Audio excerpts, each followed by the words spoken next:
안녕하세요. 입시살롱의 허태우 부스터 김성준 부스터입니다. 자, 먼저 여러분 사과부터 드리겠습니다. 문송합니다. 문과라서 죄송합니다. 여러분, 이 통합 수능이 시작이 되고 나서 자연계열이 여러분 너무 강세해요. 그쵸? 이게 수학이 특히 통합이 되다 보니까 여러분들 힘든 게, 우리 특히 문과는요 한두 가지가 아닙니다. 그래서 게다가 여러분 지금 이 세계의 추세가 어떻습니까? 4차 산업혁명이 시작이 되면서 여러분들의 IT, 전자, 모바일, 정말 자연계열의 세상이 왔습니다. 저희는 정녕 철학책만 봐야 되나요? 여러분 지금 이 시기를 어떻게 풀어가면 좋을까요? 그래서 지금 이렇게 자연계열이 지금 강세인 현상, 우리 통합수능에서 어떻게 우리가 대처하면 좋을지 우리 김성준 부스터님에게 한번 들어보겠습니다. 사실 이렇게까지 될 줄 몰랐어요. 그러니까요. 상황이 생각보다 더 심했는데요. 이제 뭐 가장 극단적인 사례를 보면 경희대, 공대에 갈 수 있는 이공계열 학생이라면 성대 경영을 갈 수 있었습니다. 작년에. 그러면 이제 경희대, 공대를 갈 것이냐, 성대 경영을 갈 것이냐, 이런 선택지가 열려버린 거죠. 그럼 이런 선택지가 열려지면 이공계는 선택을 굉장히 자유롭게 할 수 있었던 거죠, 사실은. 그러니까 나는 그래도 학과가 더 중요하니까, 나는 공학에 대한 꿈을 품고 있었으니까 그럼 공대를 가면 되고, 어차피 나는 그렇게 공대에 대한 희망이 있었던 건 아니었어. 나는 더, 예를 들면 그 입결이 높은 학교에 가서 거기서 나는 뭐 즐거운 학교 생활을 즐기고 싶어, 이게 가능했던 거죠. 근데 여기서 중요한 건 그렇게 해서 성대를 들어갔어요. 근데 막상 가니까 또 내가 생각했던 그런 게 아니잖아요. 또 작년에 수능을 봐서 이걸 알게 된 거예요. 입시 정시가 이공계한테 유리하구나, 이걸 알게 된 거죠, 학생들이. 그러면 반수를 하고 재수를 하더라도 이 시스템 자체가 이공계에게 유리하다는 사실을 알고 있는 아이들이 반수를 하게 되는 경향이 높아졌어요. 이렇게 되면 무슨 문제가 발생하냐면, 이미 작년에도 그렇게 이 교차 지원 가운데 자신의 자리를 차지하지 못한 문과생들이 지금 현재 재수를 하고 있겠죠? 근데 또다시 이렇게 재수를 하고 또 현역 이공계들과 다시 한번 경쟁을 해야 되는 문제가 발생한 거죠.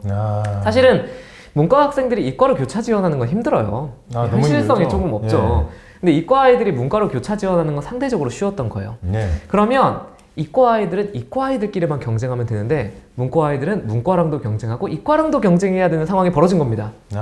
자, 정리를 하면 정시는 문과에게 불리합니다. 이건 부정할 수 없는 현실이에요.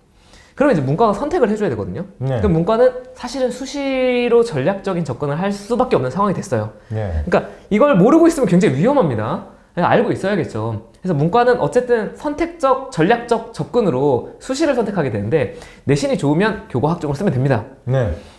근데 그런 학생들이 많지 않겠죠. 그래서 교과학종을 쓸 수 있는 학생들을 제외하고 나면 그 선택폭이 굉장히 제한적입니다. 특히 내가 내신을 확보하기 어려운 학교를 다닐 수도 있어요. 그래서 특성화고, 특목고를 다니거나 혹은 자사고를 다니거나, 아니면 뭐 그 학교 자체가 워낙 공부를 열심히 하거나, 이렇게 되면 내신을 받기가 어렵겠죠.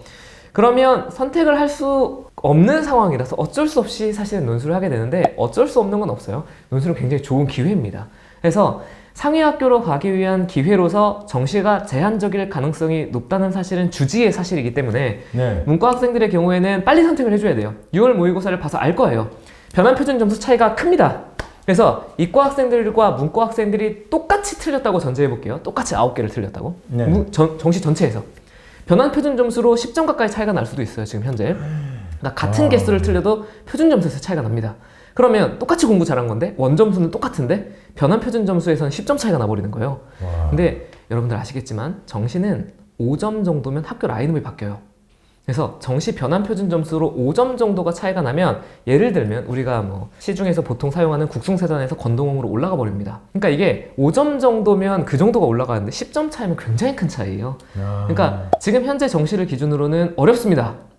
그렇다면 이제는 수시를 생각해 봐야겠죠. 그러니까 수시에 올인하라는 게 아니라 당연히 수능 최저를 위해서라도 맞춰주기 위한 정시 공부를 해야 하는데, 통합형 수능 과정에서 문과가 선택할 과정은 수시, 교과, 학종, 논술이다. 이 사실 자체는 확실합니다. 이건 재수생도 다르지 않아요? 지금 작년에 그 사태를 겪고 재수를 하고 있는 문과생들 역시 마찬가지입니다. 상황이 바뀌지 않았잖아요. 그러니까 재수생 역시 혹은 삼수생 역시 이제 오히려 재수 삼수는 사실 교과학종 쓰기 어렵습니다. 3학년 2학기 성적 좋을 리가 없잖아요. 그러니까 교과학종 어려울 텐데 요때 전략적 접근으로 논술을 생각해봐야 한다. 그리고 시작해야 한다. 요거는 뭐 제가 논술 강사라서 얘기하는 게 아니라 네. 지금 현실이 어쩔 수가 없습니다, 여러분. 그래서 어디에서 시작해도 상관없으니까 시작하세요. 그래서 여러분들 논술 선택을 실제로 우리가 작년이나 재작년하고 비교를 해봐도요.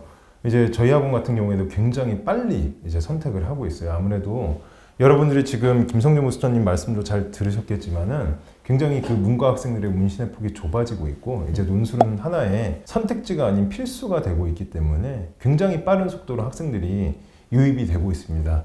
이 과거에는 관망할 수 있었지만요. 그 관망할 수 있었던 전제는 선택지였어요. 근데 지금의 이 선택지와 그 다음에 이 시험에서의 내 우위는 전부 다 지금 자연계열로 가 있는 상황이기 때문에 지금 문과 학생들은요. 우리가 이과하고는 다르게 논술을 여러분이 필수로 선택을 하시고 그 안에서 내가 어떤 전략을 취할 것인지를 선택을 하시는 게 바람직하겠습니다. 자, 여러분 지금까지 간단하게 저희 통합형 수능 그리고 이 자연계열 강세에 대비를 해서 우리 인문계열 학생들이 어떻게 논술을 대비하면 되는지에 대해서 알아봤습니다. 얼마든지 궁금증 있으시면 여러분들 댓글로 남겨주시면 되고요. 좋아요와 구독도 부탁드립니다. 지금까지 봐주셔서 감사합니다. 감사합니다.